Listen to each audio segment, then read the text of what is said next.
Live on News Talk Radio, News 91.9. This is the Morning News with Tara Clow. Now, here's Tara.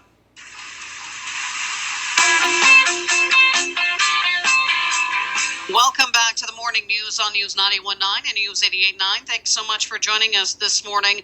A new campaign has recently been launched by the Paramedic Association of New Brunswick, and they're trying to convince the politicians that they need to bring the quality of first response emergency care in New Brunswick to the national level by licensing advanced care paramedics. And we're joined now this morning by Kyle Enright, who is a representative of the Paramedic Association of New Brunswick. Thank you so much for being with us, Kyle. Well, thank you for having me. Why is it so important that we have these advanced care paramedics?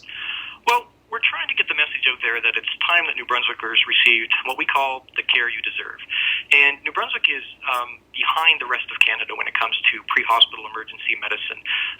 Every other province and territory in Canada employs what is called advanced care paramedics. Now, what these individuals have above and beyond what's currently going on in New Brunswick is a far more expanded scope of practice. There's many more things that advanced care paramedics can do for the general public when it comes to major trauma, major emergency, much more or a great number of life-saving interventions that we currently just don't have in the province.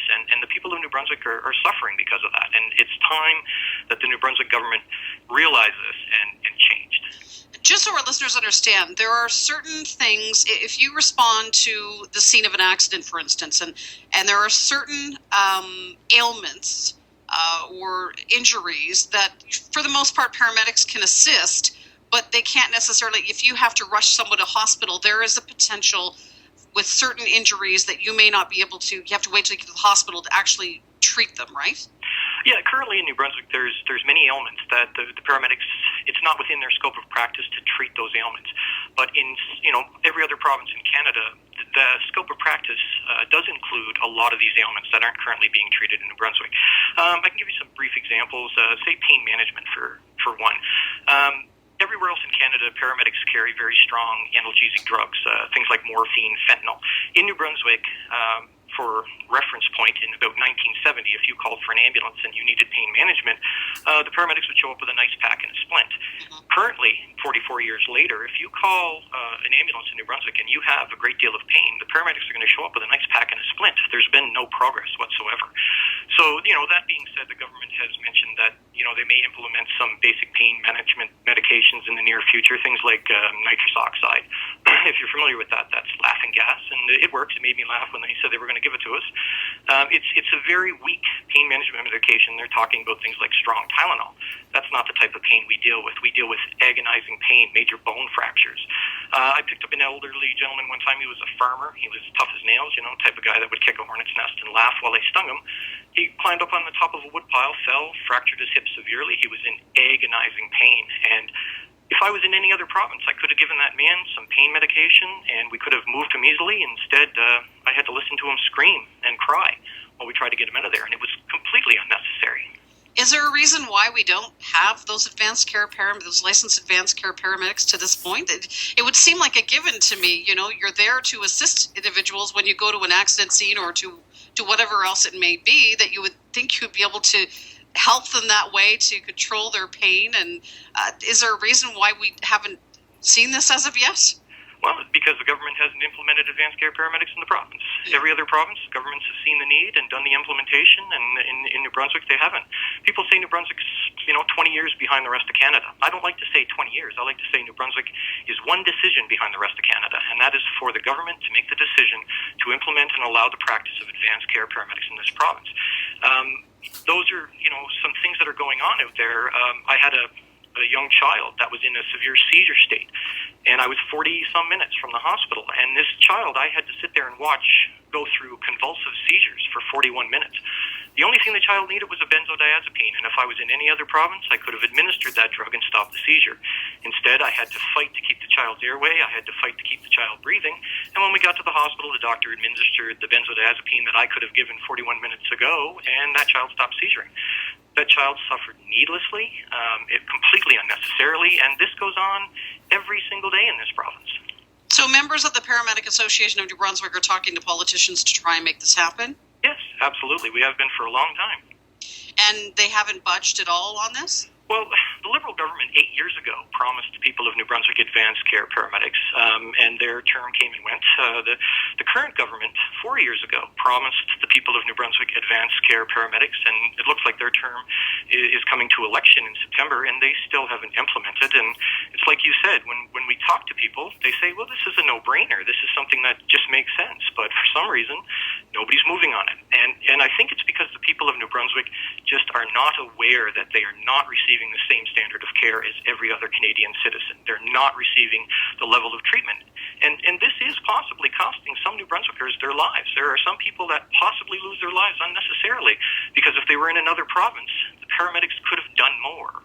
And I don't want to belittle the current scope of practice or the paramedics that are out here now. We have some of the finest pre-hospital care providers on the planet, and my coworkers, primary care paramedics, are excellent at what they do. It's just that their hands are tied as far as the number of interventions that they can give to the people in New Brunswick. And we need to take those ties off. We need to remove those restraints and allow the advanced care paramedics to do what the people need. Is it a case of money because they have to be trained? Is that what it is, do you think? Or well, we already have several individuals trained. I myself am trained as an advanced care paramedic, but when I work in New Brunswick, I'm just not allowed to work at that scope of practice. If I were to cross the border into another province, Prince Edward Island, Nova Scotia, I would immediately be given a full scope of practice because they recognize and employ that level of care. In New Brunswick, they do not. Financial? No, I don't think so. I mean, the infrastructure's in place. As far as equipment costs, the equipment's being used in the emergency department. We're just going to take that same equipment and use it in the house rather than in the emergency department, so there's no cost there. Advanced care paramedics maybe make 10% more a year than primary care paramedics, so the cost there is minimal, but the cost savings to the province in healthcare is immeasurable.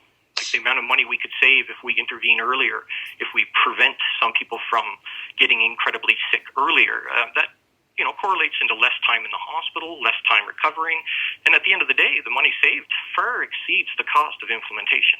is there something our listeners can do to help? Absolutely. We have a website that we've launched. It's called thecareyoudeserve.ca, and we have a petition that we want the citizens of New Brunswick to sign, and we're going to present this to the government. The old adage is true. The government won't do what the people don't ask for, and the people just don't know that they're not getting that level of care, and we're trying to make the people aware. You're not getting what you deserve, and it's time you got what you deserve, and the only way to get that is to speak to your local MLA. Say, why don't my paramedics bring pain management to my house? Why don't my paramedics bring heart medications like thrombolytics to my house?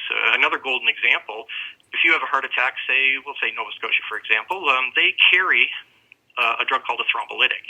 So when you're having a heart attack, what your heart needs is reperfusion. You need blood flow reestablished to the heart, the section of the heart that's dying.